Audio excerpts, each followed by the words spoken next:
autismo, eu me lembro mais do meu passado, das coisas que eu já passei.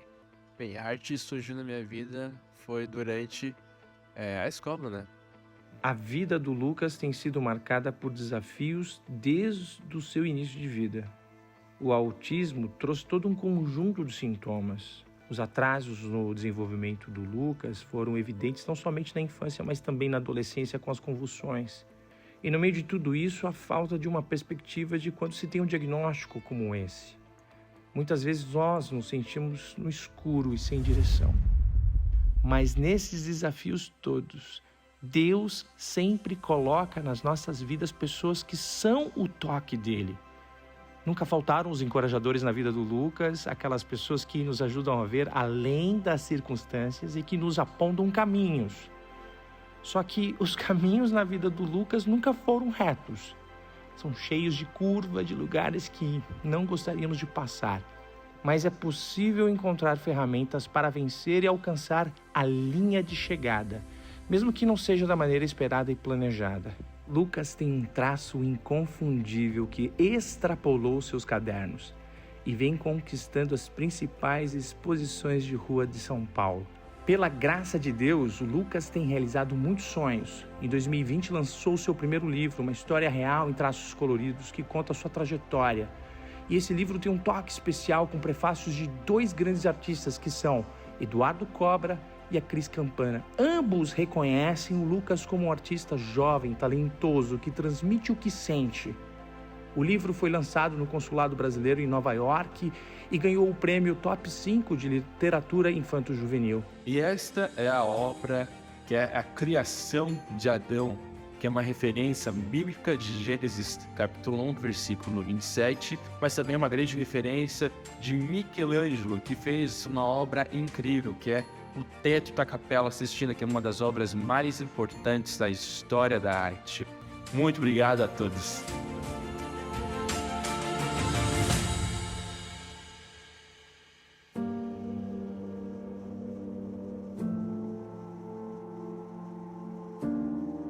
Você pode fazer tudo o que os outros fazem, só que você precisa fazer melhor.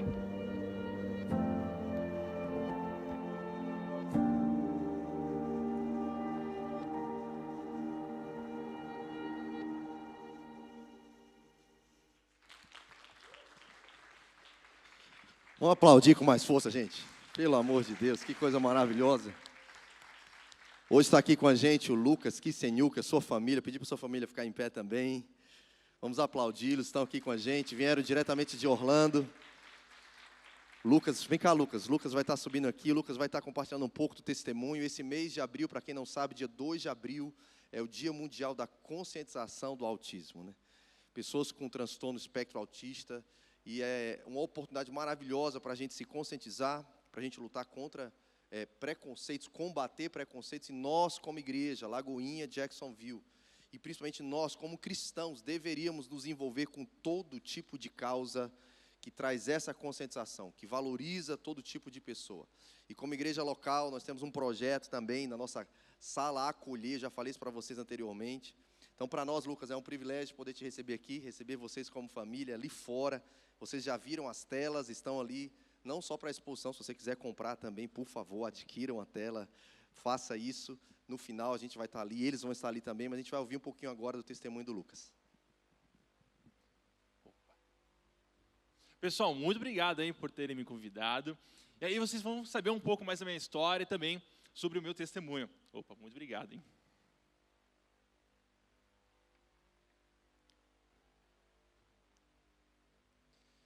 Beleza, a minha história. Você já sabe que eu tenho autismo. Eu fui diagnosticado com autismo aos 2 anos de idade. Mas o que é o autismo? Muita gente já sabe que o autismo tem vários níveis, mas ninguém é igual. Todo mundo é diferente, todo mundo tem os seus desafios. E eu tive os meus desafios também. E quais eram?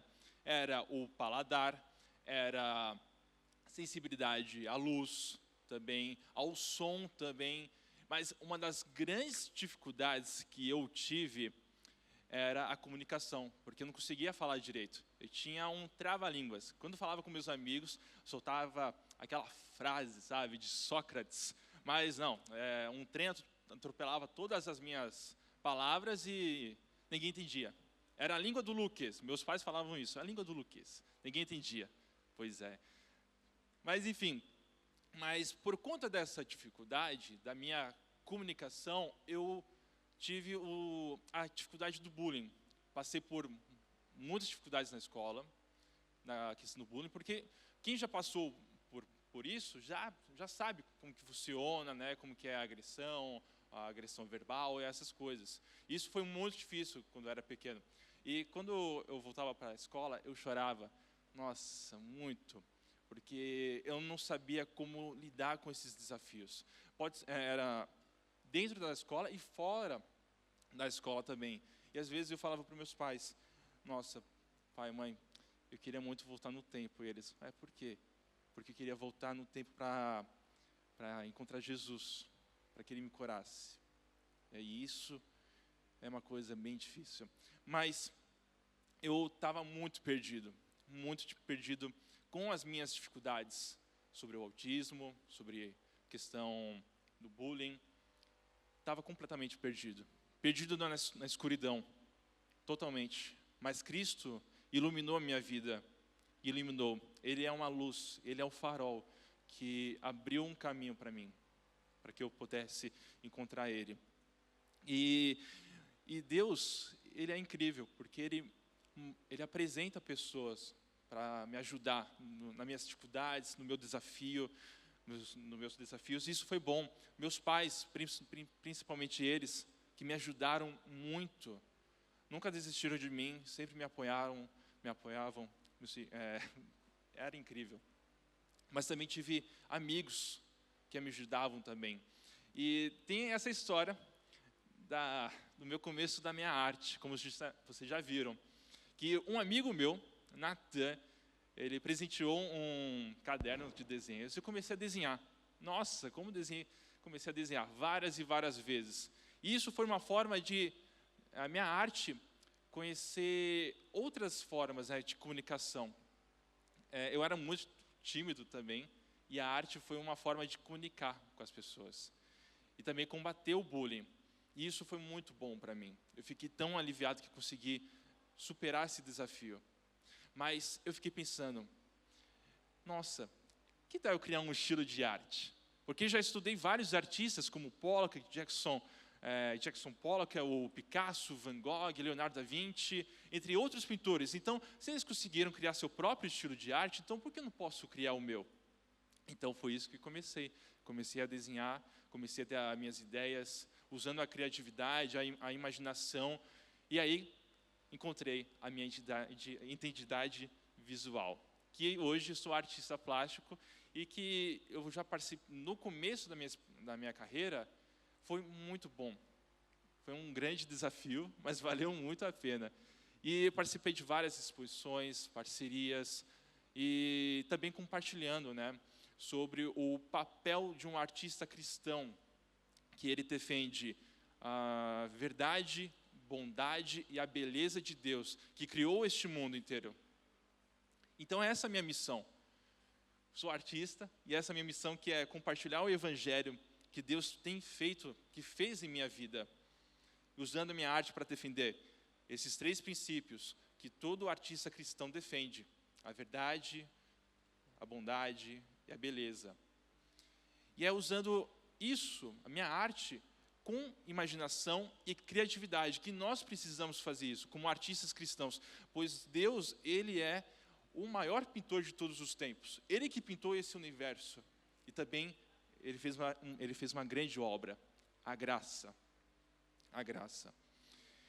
E quando estamos com as nossas dificuldades, perdidos numa tempestade, que nem uma das obras do Rembrandt, Tempestade no Mar da Galileia, perdidos, né, numa grande tempestade, Deus é o nosso farol. Deus é o nosso farol, Ele é a luz, e é Ele que ilumina as nossas vidas, mostrando que não importa se você tem autismo ou não, Deus quer que você conheça o amor dEle, a graça dEle. Ele usa pessoas e as situações da vida para nos ajudar com as nossas dificuldades.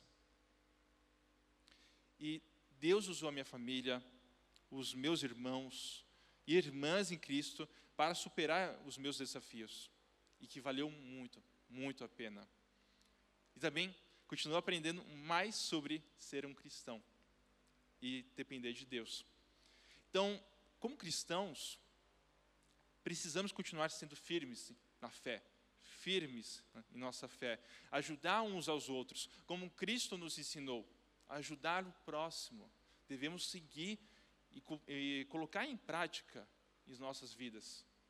Mesmo temos momentos difíceis, precisamos lembrar que Deus é o nosso refúgio, Ele é a nossa fortaleza, e é Ele que ilumina as nossas almas. Então, se você conhece alguém que está com dificuldades, passando por um momento super difícil, tenha a sensibilidade e o amor de ajudar essas pessoas, que seja ela dentro do espectro ou não. Devemos ser exemplos, devemos seguir o exemplo de Cristo, mostrar um amor ao próximo. E tem um versículo que eu queria colocar, seria Gálatas, capítulo 6, versículo 1 até 2, que diz o seguinte, para pegar um contexto geral, que Paulo, ele está escrevendo aos cristãos da Galácia para corrigir vários problemas. Mas aí, no capítulo 6, ele dá instruções práticas sobre como viver uma comunidade cristã. Então, vamos ler. Eu estou com uma outra versão, mas vamos nessa. Meus irmãos, se alegrem por apanhado em alguma falta. Se alguém for apanhado em alguma forma, vocês que são espirituais devem ajudar essa pessoa a se corrigir. Façam isso com humildade e tenham cuidado para que vocês não sejam tentados também. Ajudem uns aos outros e assim vocês estarão obedecendo à lei de Cristo. Então, no versículo 1, Paulo fala sobre ajudar em quem caiu o pecado. Quem caiu o pecado, quem está com essa dificuldade e precisa restaurá-lo com o espírito de mansidão e também tendo a humildade, a paciência, e lembrando que nós somos frágeis, nós somos humanos e precisamos de ajuda, custe que custar. O versículo 2 é que com o espírito de humildade, sempre é importante ter a humildade. E é isso que eu quero mostrar, isso através das minhas artes e conversando com outras pessoas. Mas com o espírito de humildade, Paulo diz que para ajudar uns aos outros nas dificuldades espirituais, emocionais ou práticas, ele diz para ajudar uns aos outros, custe que custar. Qual é a dificuldade para você não ajudar essa pessoa? Ajude. E também sobre a lei de Cristo, é um mandamento de amor que Jesus nos deu, amar a Deus e ao próximo. Paulo ensina que a verdadeira vida cristã, um verdadeiro cristão, é a comunidade. Nós nos apoiamos mutuamente. Devemos amar, perdoar e ajudar uns aos outros e a viver o que Cristo nos ensinou. Que nós possamos colocar em prática em nossas vidas e seguir com amor em Cristo a qualquer custo. Isso é incrível. É isso que nós devemos fazer. Nós somos cristãos, temos dificuldades, mas temos Cristo. E Ele é o nosso amor. Ele é o nosso farol. E vamos seguir Ele, custe que custar. E eu gostaria de chamar meu pai, a minha mãe, porque eles sabem muito sobre as minhas dificuldades, sobre o autismo. Eu gostaria de compartilhar, gostaria de chamar os dois para contar.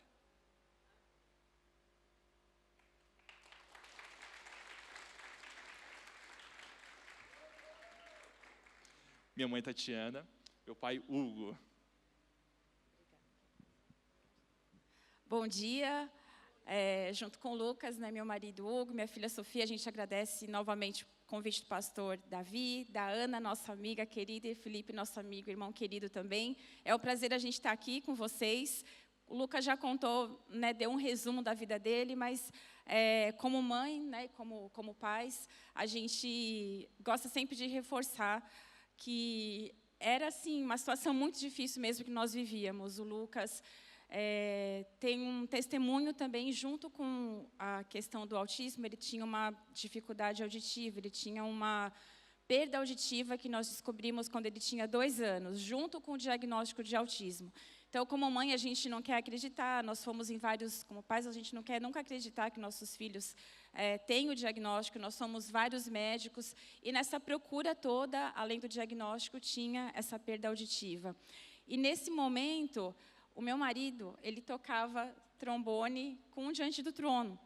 E o pastor André estava ali naquele momento, num dia de junho de 2003, 12 de julho de 2003, no Campo de Marte. O Lucas estava com a minha mãe, com a minha sogra, e nós estávamos lá, e o Hugo tocou trombone com eles, e no final, nós estávamos ali, nos despedindo, e o pastor André foi orar pelo Lucas. Nós somente comentamos que ele estava com uma dificuldade auditiva, nós não dissemos na época o que exatamente era essa dificuldade, mas eu me lembro muito bem que quando ele começou a orar, ele orou, e as palavras que ele usou na oração eram as mesmas palavras que o médico otorrino tinha nos explicado sobre o problema do Lucas, que ele ia perder toda a audição, ele já tinha perdido toda a audição no ouvido esquerdo, e ele estava perdendo também no ouvido direito. Ele precisaria fazer um implante das cócleas o mais rápido possível para ele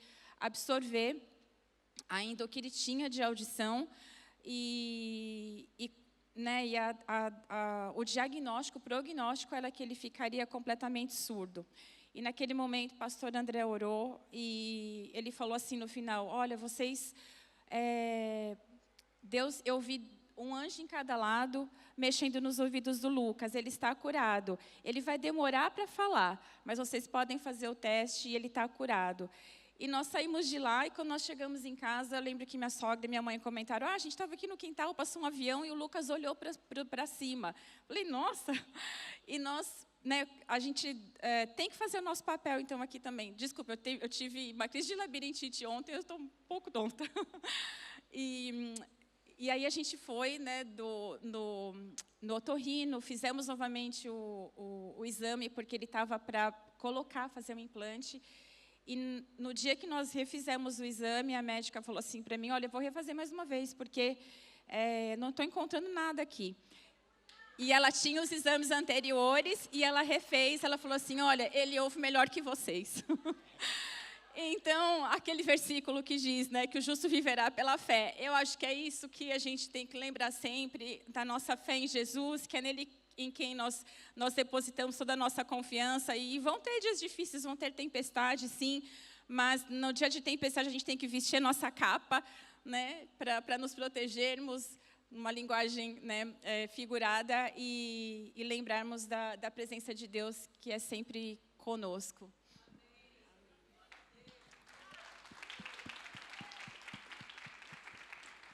Ver o Lucas falando hoje aqui, sem dúvida alguma, é um milagre de Deus, e que o nosso Cristo Jesus possa ser glorificado pela sua vida, Lucas. Me lembro nessa noite, 12 de julho de 2003, uma noite muito fria, e aí vem a importância de a gente viver em comunhão, estar em comunhão, porque a vida cristã é para viver em comunhão, estar em comunhão, é o que Jesus nos ensina. Eu me lembro que eu estava muito triste, e a minha história com Diante do Trono começou muito lá atrás, e a gente já vinha tocando muitos anos juntos, mas naquele dia em particular eu estava muito triste. Tinha que tocar, adorar a Deus, mas com o coração quebrado, moído, porque tínhamos recebido um diagnóstico. E eu me lembro que o médico foi muito duro naquela ocasião, e falou para mim e para a Tati assim: vocês têm fé? Porque é a única coisa que vai resolver para vocês, se é que vai resolver. E a gente saiu daquela consulta arrasados, sem esperança. Mas a nossa esperança está em Jesus. A nossa fé, o nosso porto seguro, o nosso farol é Jesus. E a gente saiu dali tristes, abatidos, e eu me lembro que nesse dia até falei para a Tatiana assim, falei assim, eu não tenho a menor condição de cantar, de tocar, de adorar a Deus, eu estou quebrado, estou moído, eu só quero ficar sozinho, chorando. Porque todo pai, toda mãe quer ver seu filho bem, resolvido, casado, com uma profissão, voando longe, alto. É o sonho de todo pai e toda mãe, na verdade. E para um pai, para uma mãe que tem um filho dentro do diagnóstico, dentro do espectro, ou seja ele um outro diagnóstico, é muito difícil, não é fácil. A gente sempre tem aquele sentimento de que, e se eu estiver ausente, um dia que Jesus me tirar, quem que vai cuidar do meu filho? E aí vem a importância de a gente confiar no Senhor. A gente cantou logo no começo aqui, tu fazes tudo cooperar para o bem. E é pela fé.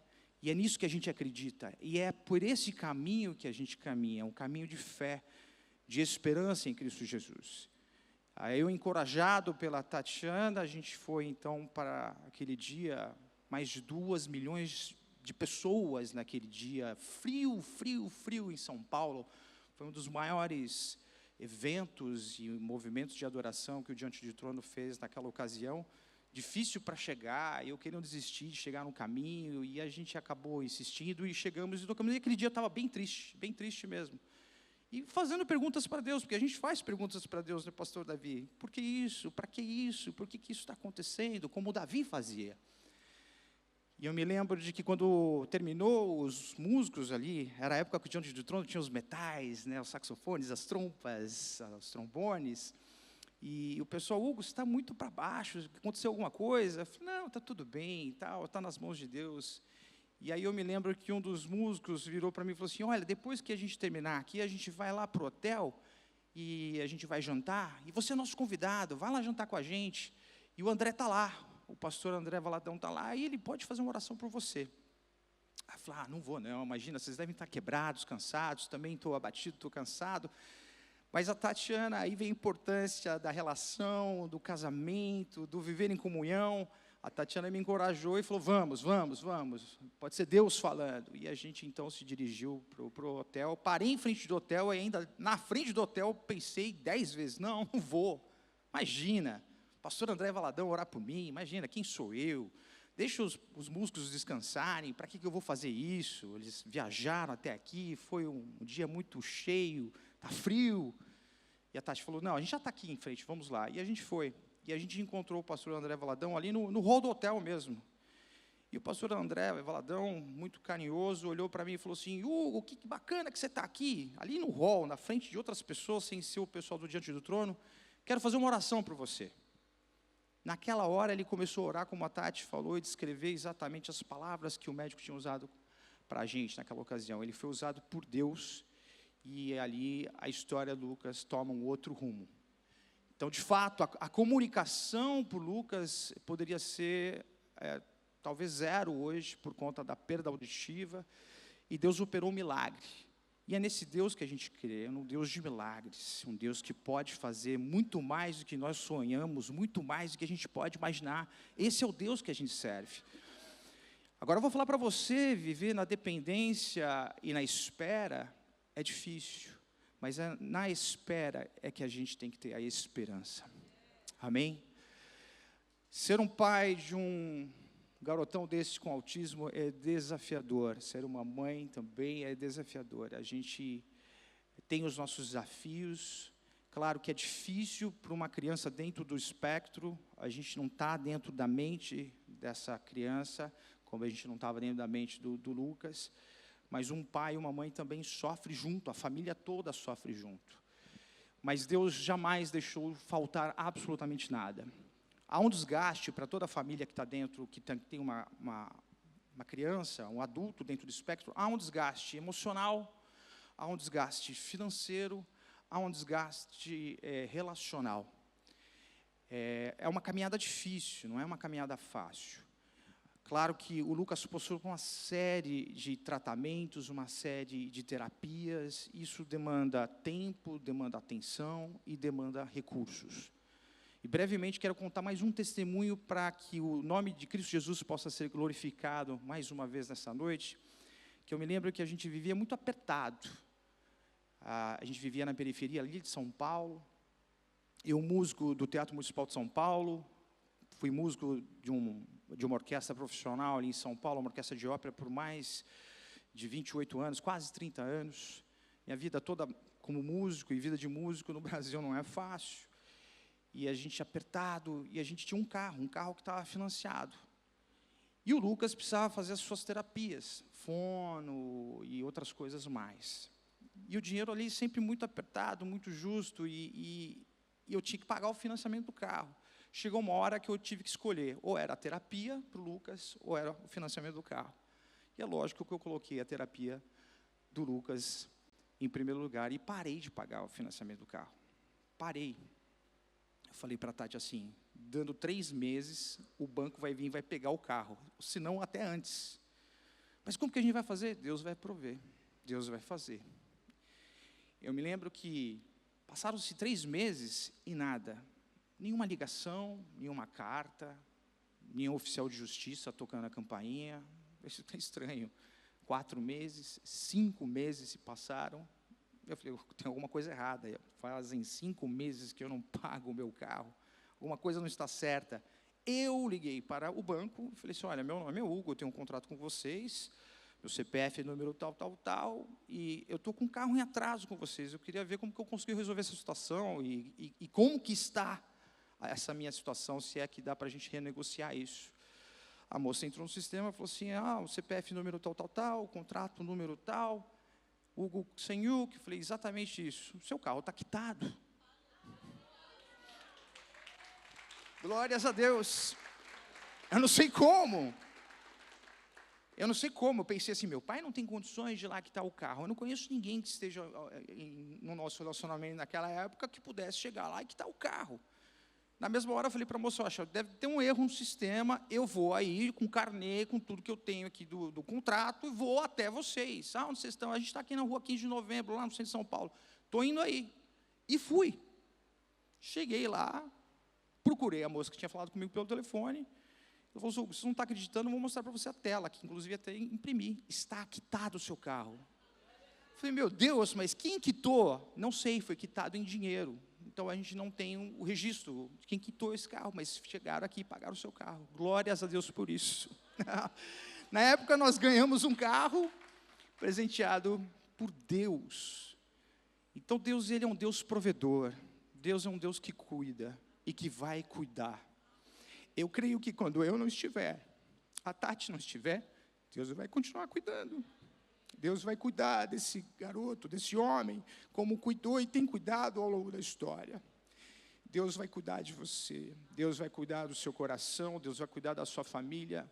É Ele quem faz, não somos nós. Nosso trabalho é descansar e confiar e ter esperança somente nele.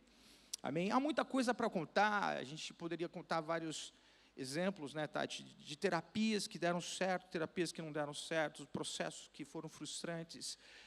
Mas a gente quer compartilhar com a igreja aqui aquilo que Deus fez, aquilo que Deus realmente mudou o curso da história, e Ele é capaz de fazer isso, de mudar o rumo de uma história. A gente tem os nossos desafios ainda, mas a gente continua seguindo com fé, a espera com a esperança no Senhor. Mas vê-lo falando dessa forma, sem dúvida alguma, é uma vitória.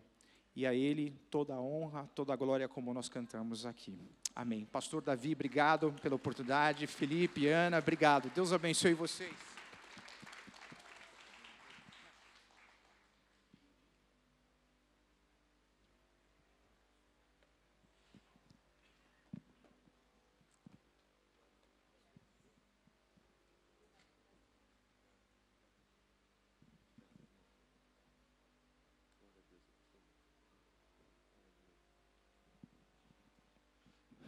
Meu Deus, eu acho que eu não preciso pregar mais, irmão.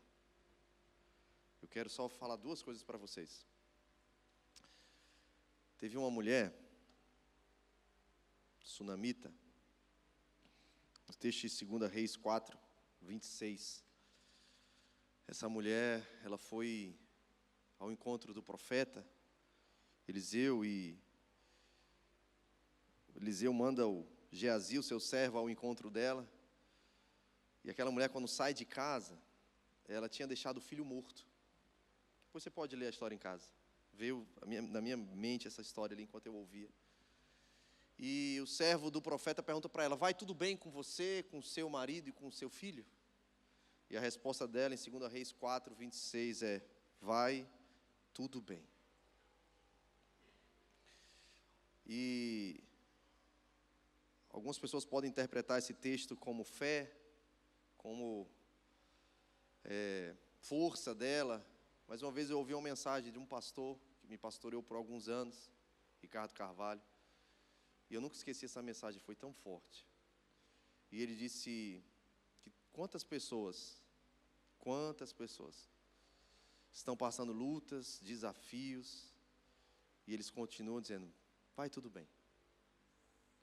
E você sabe que não está tudo bem. Aquela mulher tinha saído de casa e tinha deixado o filho morto em casa. E interessante quando Lucas fala aqui sobre sermos uma comunidade. Enquanto a gente estava no louvor, me veio muito forte também outra palavra na mente, que é comunidade terapêutica. E aí eu puxei rapidamente aqui, definição de comunidade terapêutica. É um modelo de tratamento, de reabilitação, voltado especialmente para pessoas que enfrentam dependências químicas, seja de álcool, drogas, ou transtornos emocionais e comportamentais. De forma simples, uma comunidade terapêutica é um espaço organizado, onde os participantes vivem em grupo e são estimulados a mudar seus comportamentos, valores e hábitos por meio da convivência, do apoio mútuo, de regras claras e atividades terapêuticas. Eu falei: é a igreja. Ou na verdade era para ser a igreja, né? E eu acho que Deus está nos chamando nesses dias, irmãos, para sermos uma comunidade terapêutica. Porque muitas pessoas, elas estão dizendo que estão bem, mas elas não estão bem. Muitas pessoas estão aparentando que estão bem. Você pergunta: tudo bem? Encontra nos corredores da igreja, ou pelas ruas de Jacksonville, e a paz do Senhor, está tudo bem? Ela fala: tudo bem. Mas dentro de casa talvez tenha um problemão. Talvez ela está passando uma dificuldade, pessoal, seja com alguma coisa na sua alma, no seu corpo, ou no seu espírito. E nós somos seres integrais, irmãos.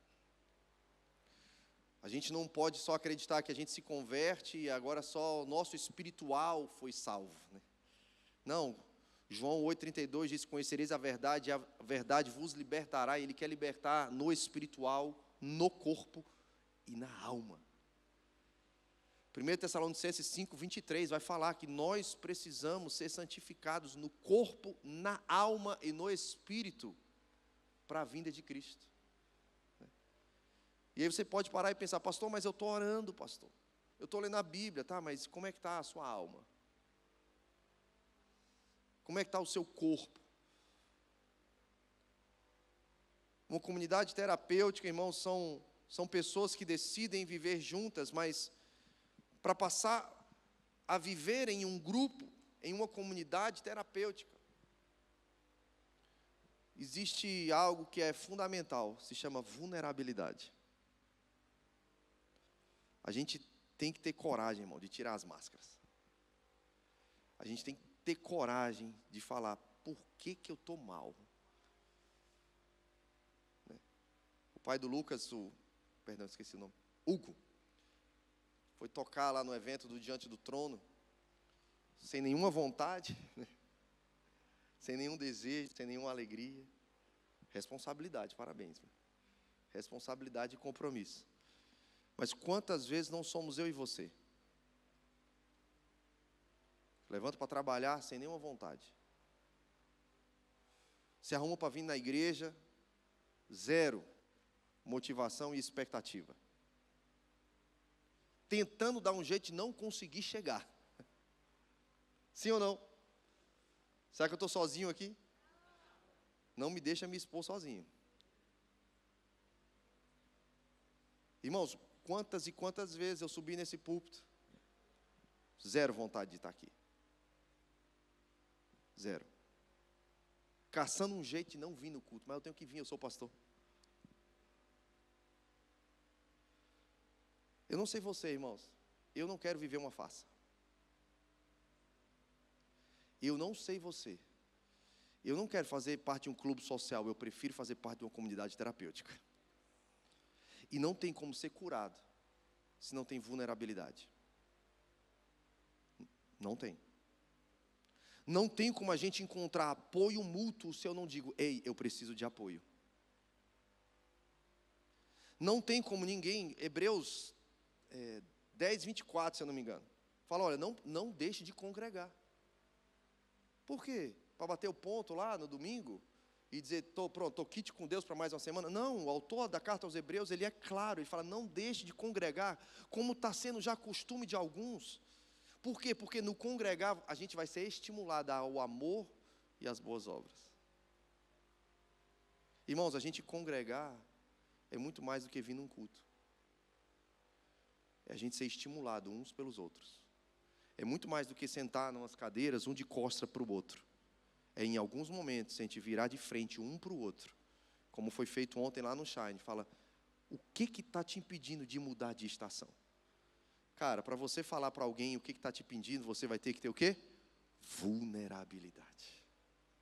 Só que a gente vive num mundo de máscaras, num mundo onde as pessoas querem esconder as suas lutas, as suas dores, os seus transtornos.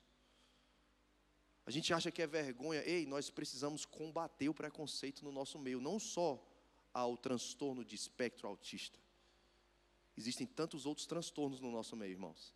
Sim ou não? Alguém está pegando o que eu estou falando aqui? Pelo amor de Deus. A igreja, irmãos, as pessoas falam, a igreja é um hospital. Eu prefiro chamar que a igreja é uma comunidade terapêutica. Porque no hospital, o paciente, ele nunca vai ajudar o outro.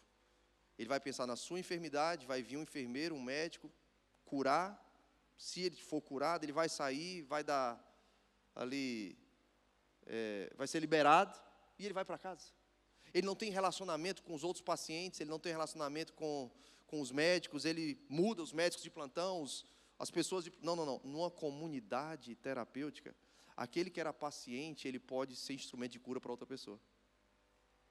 Com o testemunho dele. Com o testemunho dele. Esses dias, sexta-feira, eu estava saindo da pizzaria com alguns jovens do Legacy. E saindo da pizzaria, eu ia pegar a minha esposa e meus filhos e ir para um GC, aniversário surpresa ali do Eric, da Midian. E eu recebi uma mensagem no meu celular, de um jovem, falando, pastor, foi muito bom te conhecer. Já me despedi dos meus pais, já me despedi de alguns amigos, e eu estou agora mandando mensagem para me despedir do Senhor, estou indo tirar minha vida agora.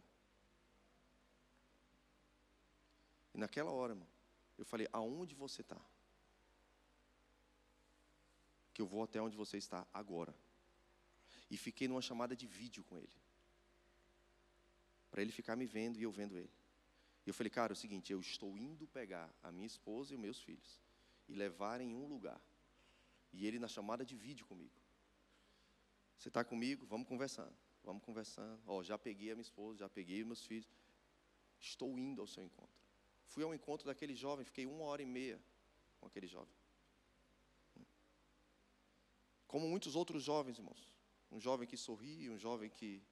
Como muitos outros adultos, você nunca vai imaginar o que ele está passando de verdade. Se nós não decidirmos viver em uma comunidade terapêutica, a gente vai perder alguns jovens. A gente vai perder algumas famílias. A gente vai perder alguns casamentos. A gente vai perder alguns filhos. As estatísticas, eu estava lendo nessa manhã, estatísticas de crianças com pensamento suicida estão crescendo na América. Com adolescentes com depressão, com ansiedade, que sofrem bullying, como o Lucas sofreu. São enormes, irmãos. A igreja não é para ser um ponto de encontro gospel ao domingo. A igreja precisa ser uma comunidade terapêutica. Onde nós vamos conviver com todo tipo de gente, inclusive com a gente mesmo. Ai, pastor, eu queria participar de uma comunidade assim, tão espiritual, que só tivesse gente que orasse em língua, que profetizasse, arabaxei, que é maravilhoso. Irmão, eu creio nisso tudo, irmão. Nisso tudo, mas só isso não é ser espiritual, irmão. Isso tudo precisa vir acompanhado com empatia, com uma escuta de qualidade, com parar o que o senhor estava fazendo para ir ao encontro de alguém que está precisando de socorro. Irmãos, uma igreja avivada, o avivamento que a gente tanto ora, não vai ser só dentro das quatro paredes. Vocês estão entendendo, irmão?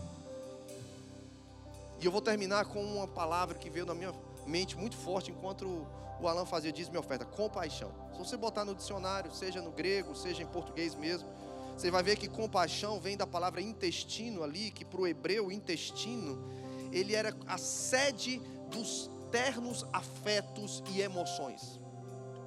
Aqui, o intestino era o centro do ser humano, não era nem o coração antigamente, era o intestino. E compaixão está ligado com esses ternos afetos, essas emoções que geram compaixão, misericórdia. Ei, Jesus fez o que Ele fez porque o Pai mandou Ele para a terra, sim ou não? Jesus fez o que Ele fez porque Ele tinha convicção de missão, sim ou não? Jesus fez o que Ele fez porque Ele era super espiritual, e Atos 10:38 diz que Deus ungiu a Jesus com o Espírito Santo e poder, sim ou não? Mas também eu aprendo em Mateus 9:36, em Mateus 14:14, tantos outros textos que esse verbo aparece, essa palavra aparece 12 vezes no Novo Testamento. Todas as vezes que Jesus fez algo, a motivação dele não foi só a sua espiritualidade vertical ou a sua consciência de missão. Tudo que Jesus fez na terra foi, sabe, movido por compaixão. E compaixão fala de emoção. Emoções, irmão. Ele teve empatia, ele teve ternos afetos pelas pessoas. O que moveu Jesus foi ver a vulnerabilidade do outro. Ele via a multidão e sentia algo. Irmão, será que a gente está vendo as pessoas como Jesus via? Eu tenho orado bastante para o Senhor nos tornar essa igreja. Essa igreja que pula, que celebra, que faz festa, que faz evento, que crê no poder de Deus, nos milagres, no sobrenatural, no derramar dos dons do Espírito Santo, paralítico andar, tudo isso, irmãos. Curar a audição, como o pastor André orou, e Deus curou a audição do Lucas. Tudo isso nós cremos, irmãos, mas existem coisas que nós precisamos crer também, que nós precisamos participar de uma comunidade terapêutica. Nós precisamos ser mais de verdade. Espero que alguém esteja pegando o que eu estou falando. Nós precisamos nos expor mais. Nós precisamos ser diferente daquela mãe que foi perguntar: está tudo bem? E ela disse: está tudo bem. E não estava bem. Não estava bem. Imagina se o pastor André chega para o Hugo e fala: irmãos, deixa eu orar porque você está precisando. Não, pastor, está tudo bem. Talvez hoje ele não estava contando um milagre aqui. Talvez o pastor fale para você: irmão, eu quero te visitar. Você fala: não, pastor, está tudo bem. E Deus está querendo entrar na sua casa com uma visita. Talvez alguém está te mandando uma mensagem: você está bem? No WhatsApp você fala: não vou falar porque eu não quero me expor. Não tem como fazer parte de uma comunidade terapêutica sem vulnerabilidade. Hello? Porque é no apoio mútuo. É no apoio mútuo. É no estimular uns aos outros. E eu vou terminar como eu terminei com aquela conversa com aquele jovem que queria tirar a própria vida na sexta-feira. Enquanto eu orava por aquele jovem, me veio a cena de Jesus com Pedro em João capítulo 21. Você pode ler em casa depois, do versículo 15 em diante. 15, 16 e 17. Jesus vai fazer a mesma pergunta 3 vezes para Pedro. Pedro, tu me amas? Quem lembra essa mensagem? João 21. Pedro, tu me amas? Pedro tinha negado Jesus. Quantas vezes? Pedro estava pescando, sinal de que ele estava vivendo a vida que ele vivia antes de conhecer Jesus.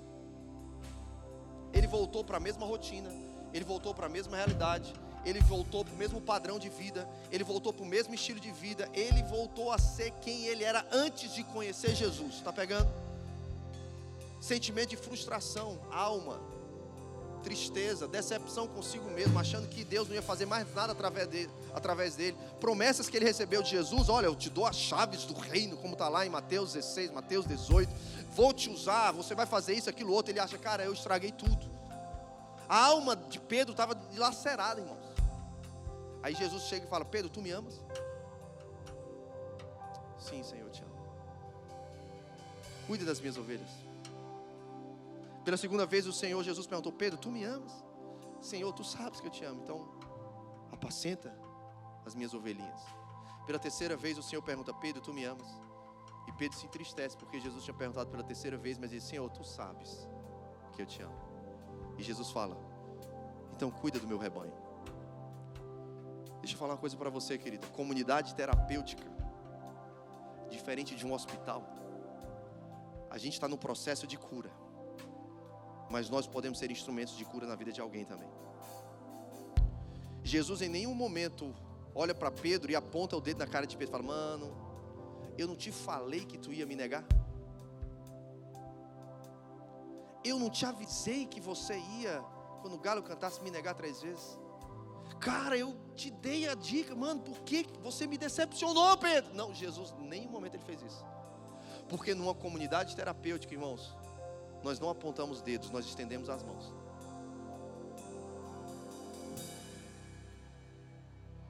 E Jesus olha para Pedro e sabe como é que está o coração de Pedro.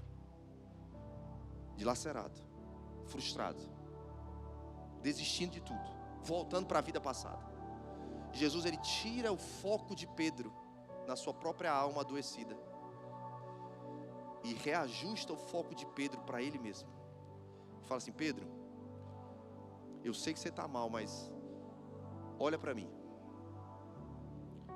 Eu sei que seu sentimento com relação a você mesmo é de desistência, de frustração, de doença na sua alma. Eu sei que você está acabado, mano. Eu sei que você olha para você mesmo e fala: mano, para mim não tem mais jeito. Mas tira o foco de você e coloca o foco em mim. Isso é uma comunidade terapêutica. Quando a gente tira o foco do que dói na gente e coloca o foco naquele que pode curar a gente. Agora, em meio a uma comunidade terapêutica, tem mais pessoas precisando de cura. E eu aprendo com Jesus uma coisa que é muito difícil, mas é bíblico. Se está na Bíblia, eu acredito.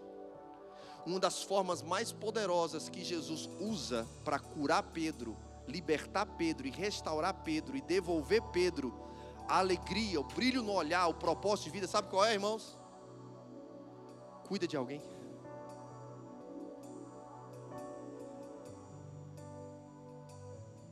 Olha para o outro que está doente também. O meu sogro, ele diz assim, que depressão é quando você tem um excesso de foco em você mesmo. E Jesus fala para Pedro, Pedrão, eu vou te tirar da depressão que você está. Olha para alguém. Comunidade terapêutica, irmãos, diferente de um hospital, porque o hospital você está na maca. E você quer atenção só para você. Jesus sabe que você precisa de cura. Jesus sabe. Só que Jesus, ele quer te curar também enquanto você cura outros.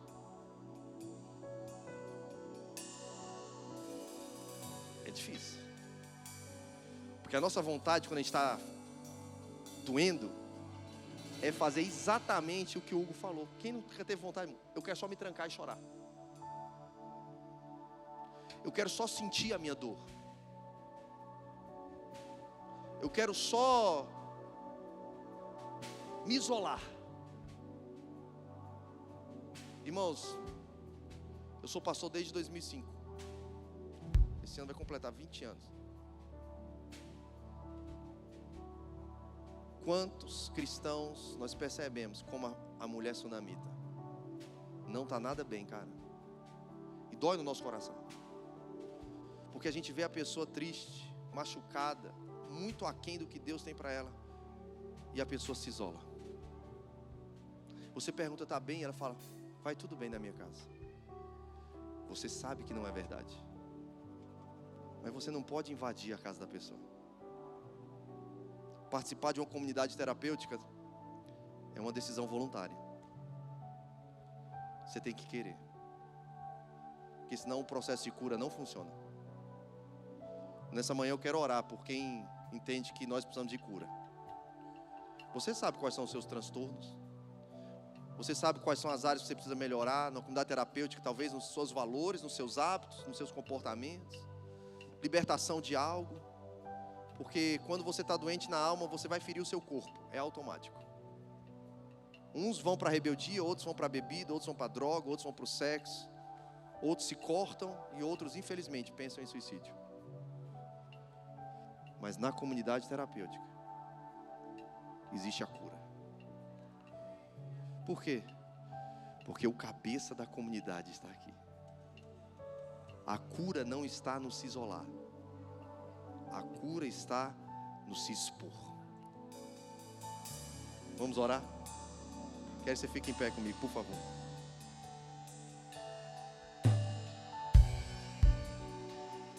Nós te adoramos, Jesus, por esse testemunho tão poderoso, não só do Lucas, mas da sua família. Te adoramos pelo milagre da cura auditiva. Te adoramos pelo milagre da superação dos processos, dos tratamentos, Senhor.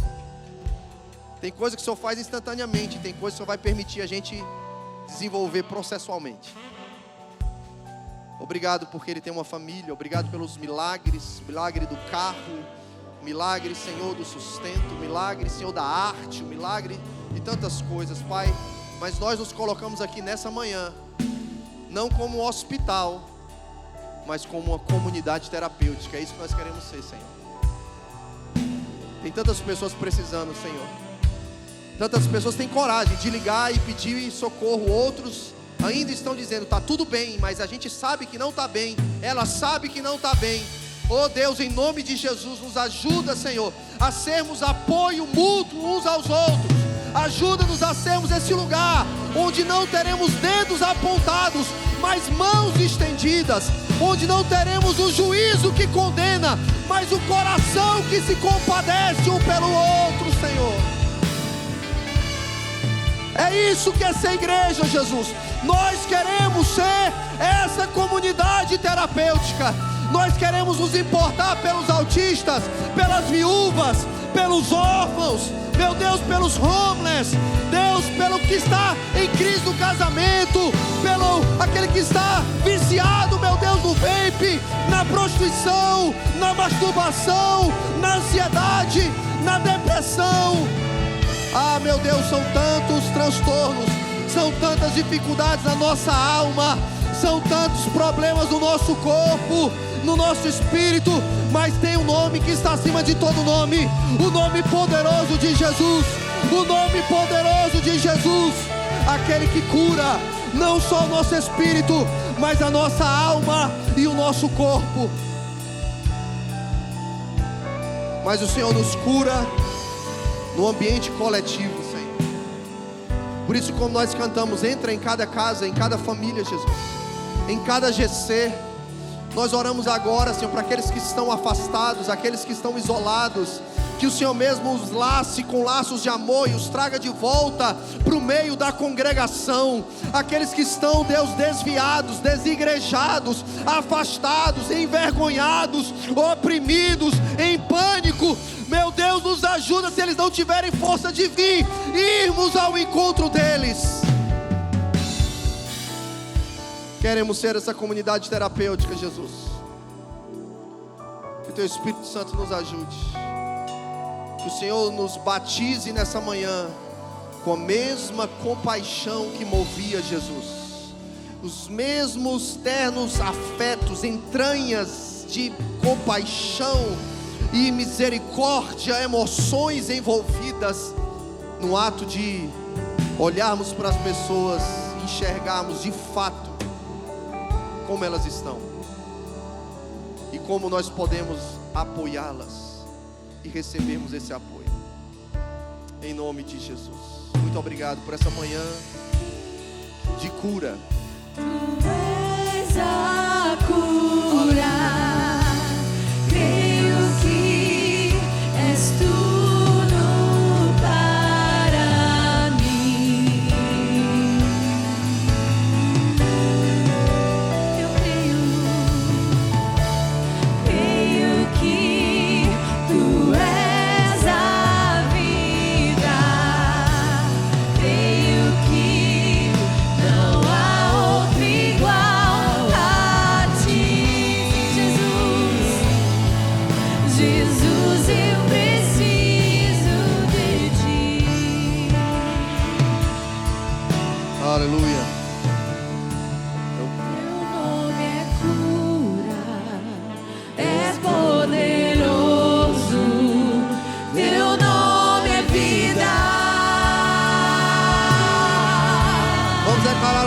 Jesus, vamos. Destrói cadeias, dissipa as trevas, vem incendiar. Há poder em teu nome é cura, és poderoso, teu nome é vida.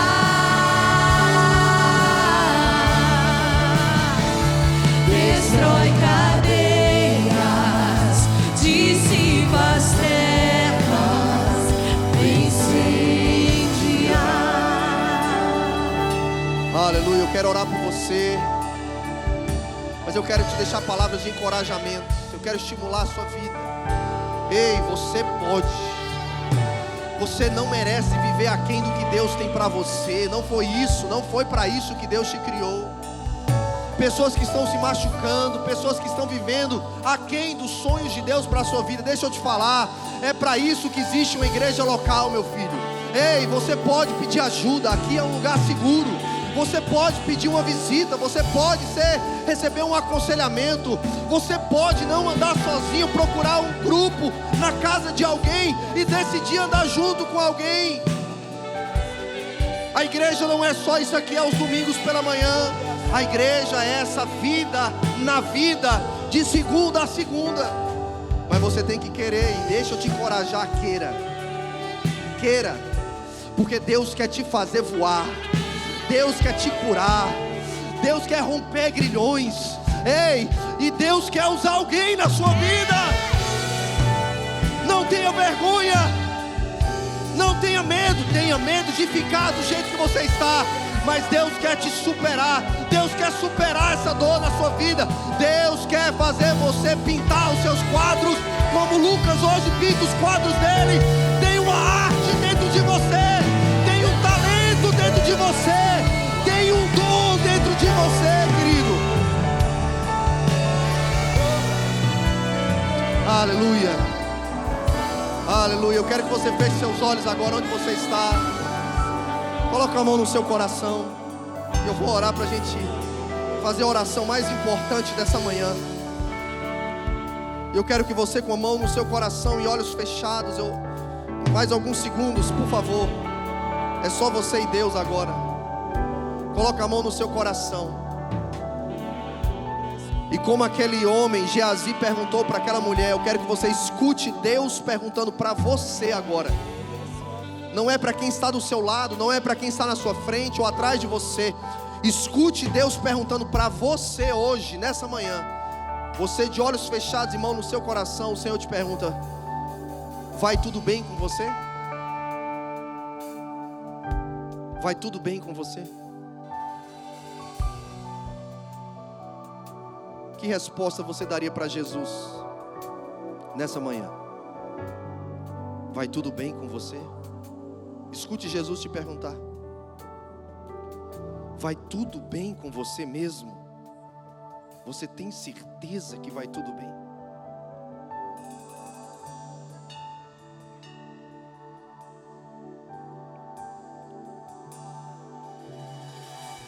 E eu não poderia terminar essa manhã sem fazer essa pergunta.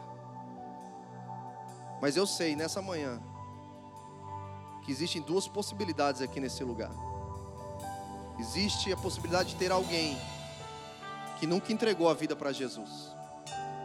E por isso eu preciso fazer essa pergunta. Como também existe a possibilidade de alguém que já é crente,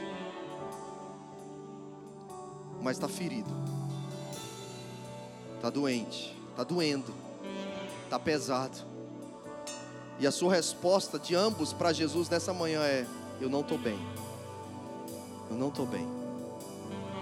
Por isso, se a sua resposta para Jesus nessa manhã é: eu não estou bem, eu quero que você levante sua mão bem alto, como se fosse para Jesus um sinal: Jesus, eu estou aqui, eu estou precisando da tua ajuda. Toca a minha vida, Jesus. Levanta a sua mão se você é essa pessoa que está respondendo não para mim, mas para Jesus. Eu estou aqui, Jesus. Se eu for falar a verdade mesmo, o Senhor sabe, eu não estou bem. Para alguns, você vai precisar entregar sua vida para Jesus, para Ele começar a agir na sua vida de uma forma linda, poderosa. Para outros que já são crentes, Jesus vai precisar iniciar um processo de cura, de libertação, mas é no meio da igreja que Ele vai fazer isso. Então eu vou contar de 1 até 3. Se você é essa pessoa que respondeu para Jesus: eu não estou bem, eu preciso do Senhor, você vai levantar o seu braço bem alto. 1, 2, 3. Cadê você? Deixa eu ver. Tem alguém aqui hoje, nessa manhã? Se você está aqui, se você não tem coragem de levantar a mão, aperta a mão de quem está do seu lado aí. Mas eu preciso insistir mais 5 segundos com você. Porque nós não somos um teatro, onde a gente está aqui numa performance, você assiste na plateia e vai embora para sua casa. Nós somos uma comunidade terapêutica. E se você precisa de ajuda, eu preciso saber que você precisa de ajuda, cara. Então se você é essa pessoa, eu quero te convidar a vir aqui à frente, eu quero orar por você. E alguém vai pegar o seu nome. Pastor, vão pegar o meu nome? É lógico que vão pegar meu nome, meu filho. Como é que nós vamos ajudar alguém que a gente não sabe o nome e o telefone? É simples. Tem alguém aqui hoje, nessa manhã, que deseja vir receber oração aqui na frente? Eu faço esse convite para você.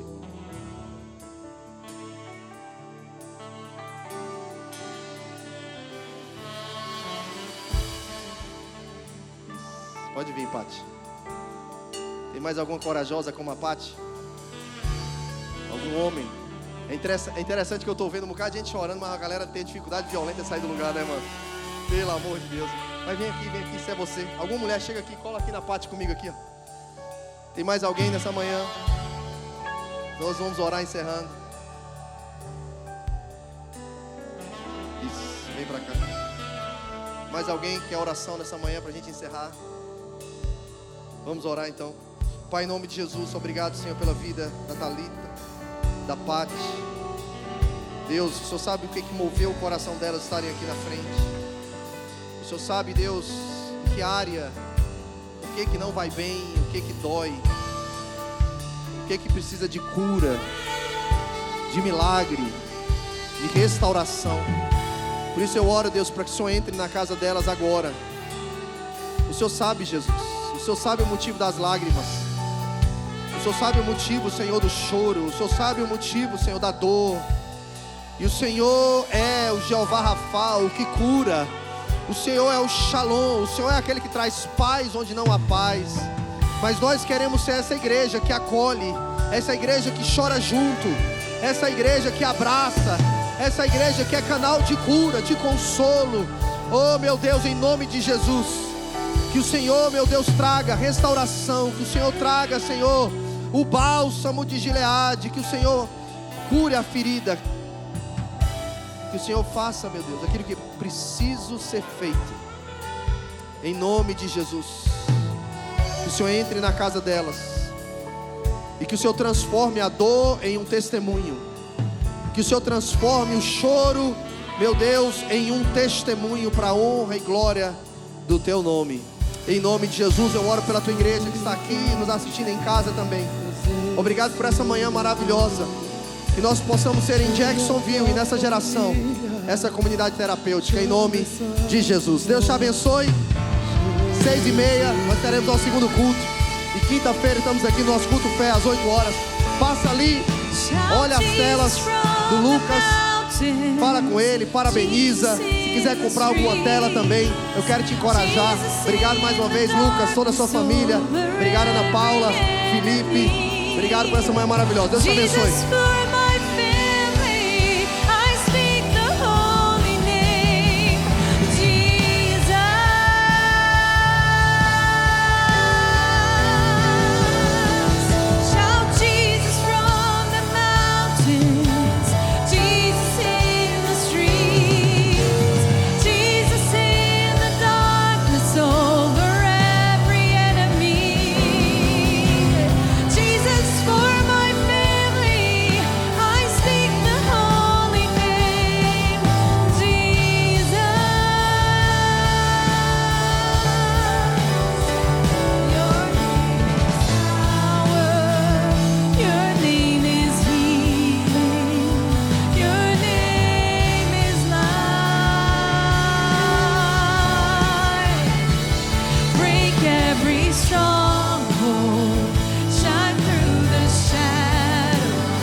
la